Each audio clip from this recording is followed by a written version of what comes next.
Ako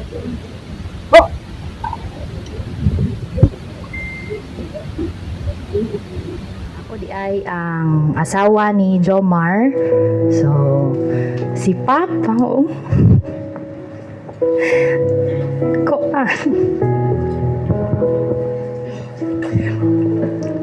Ako, grade 3 pa lang. Wala na ko'y papa, kay patay po na kong papa. Pulis po siya, so makarelate ko sa mga istorya naman ni papa. So, grade 3 pa lang, wala na ko'y papa.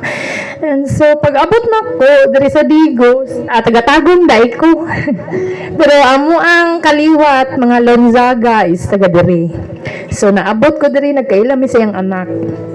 And then first time na ko niadto sa balay, nakuratan ko kay sa mga nakadungog o naka-attend sa tribute kagabi, tama ang love language sa family is kanang kuan. Magsing ka ng dagkog tingog, so wala ko na anad ba. So pag abot na ko ni anak ko, hala, unsa man niya akong gisudlan. So mahadlo ko sa iyaha kay namanghag man siya. So later na realize pud nako nga ay dili di ay siya ingon nga inana jud sundalo mo siya, so isog siya. Nasayod ko nga si Papa ni adto na sa laing kalibutan nga hapsay hanay ug malipayo na siya mo nang kita nga nabilin, let go na punta.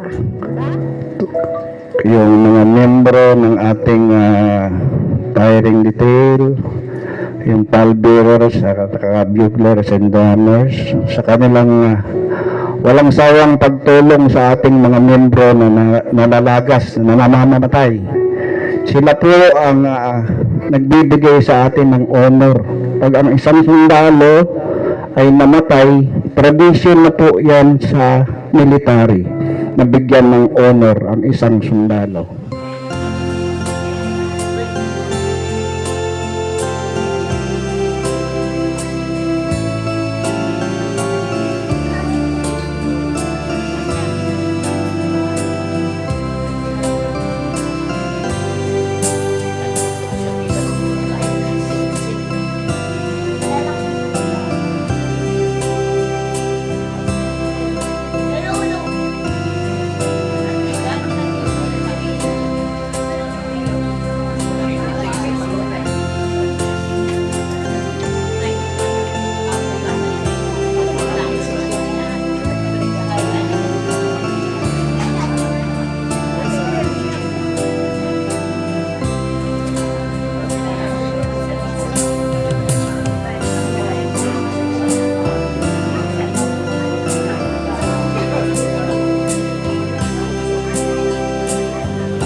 Sabay kamay.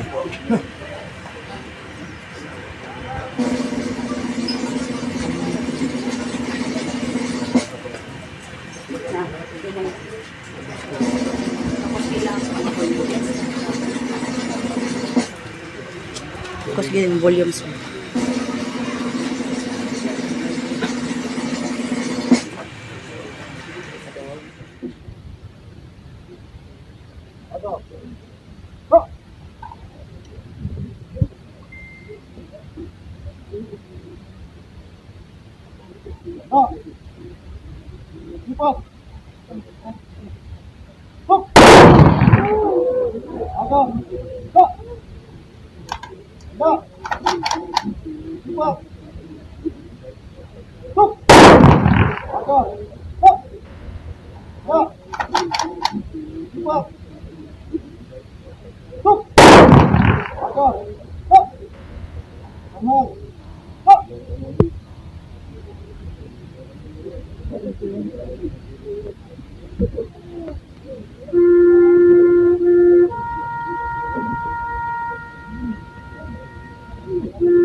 Lupin ako tawad. Ligaya ko na ako isilang